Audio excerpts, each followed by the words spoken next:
Some people might criticize me for some of the stuff I say about Christianity. It's almost like I pick on them, but the truth is it's the religion that I know the most about out of any other organized religion. It just so happens to be the largest organized religion on the planet also. Almost, or it is, a little over 2 billion people are Christians. So if there's 6 billion people on the planet, that's 1/3. When it gets to be 8 billion, that's still a quarter, 1/4. 1 out of 4 people that you meet are Christians. Wow, that's a lot. Let me read you this, and it's from the Bible. I don't know which Bible it's from. I am the way, the truth, and the life. No one comes to the Father but through me. Jesus the Messiah speaking in the Christian Bible. John 14:16. That's John chapter 14, verse 16. It's kind of hard to imagine that we just read something like this from a book that someone tells us is special. This book is the Word of God. This book was inspired by God. Whatever you truly believe, it's probably still a book. If it was special, I could probably throw it in a fire and it wouldn't burn. It would come out and it'd be the same. If it was a book written by God, then why wouldn't the American Indians have had it, back in the 1700s? Because the Europeans had it.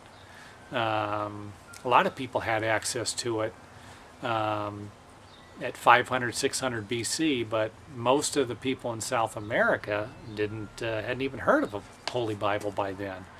So there's a lot of things to think about. When I'm talking about thinking about things, especially, I'm talking to Christians mainly, and religious people that believe in religions, without asking a lot of questions.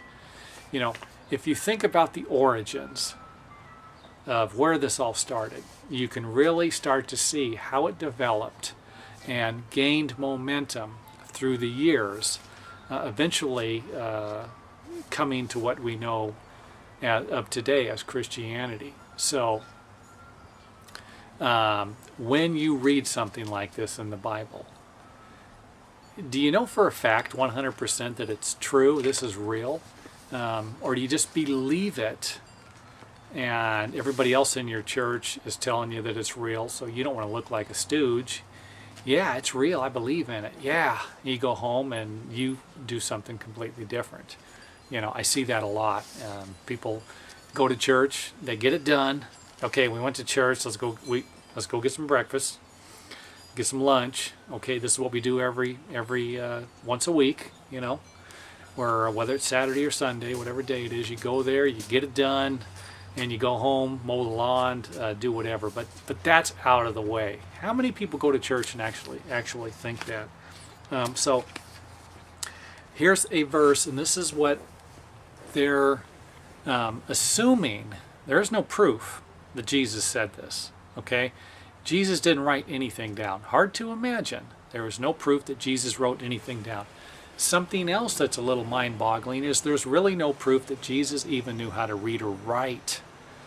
John mentions at one point in the Bible where Jesus wrote something in the sand when they were attacking Mary Magdalene. So you can assume if John was actually there, a witness, then you could kind of assume. But I don't think John was, because they really don't know who John is. They don't know who any of the 4 gospel writers really are.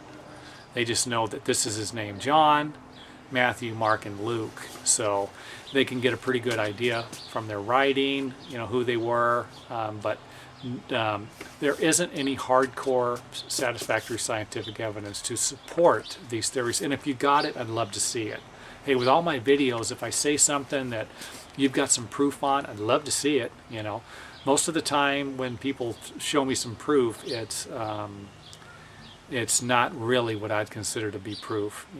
Real evidence kind of a thing. I am the way, the truth, and the life. No one comes to the Father but through me. Jesus, the Messiah, speaking in the Christian Bible. So just think about it. might not be true. This might not have ever happened. If I was to write a book 2,000 years ago, and let's say that there was the Bible, and then there was my book I've written by myself, but my followers at the time were more convincing, and Christianity got phased out, we could all be believing in this today. Christianity was an extremely powerful organization. The Catholic Church had a lot of power, and the power that they had was in Europe. The Europeans made a lot of the advancements. This made them even more powerful people. So it's not hard to imagine a powerful organization controlling or dominating something. Think of the United States, Christianity, Islam. The Muslims control most of the Middle East. It's really dominant in these areas. You're not going to see a lot of Christians. You come to the United States, it's the opposite. There's more Christians, less Muslims. So, getting caught up in something as a fact, this is it, this is the way it is, just might not be. Just think about it before you run around telling everybody that this is what Jesus said when you really don't know. That's what he said.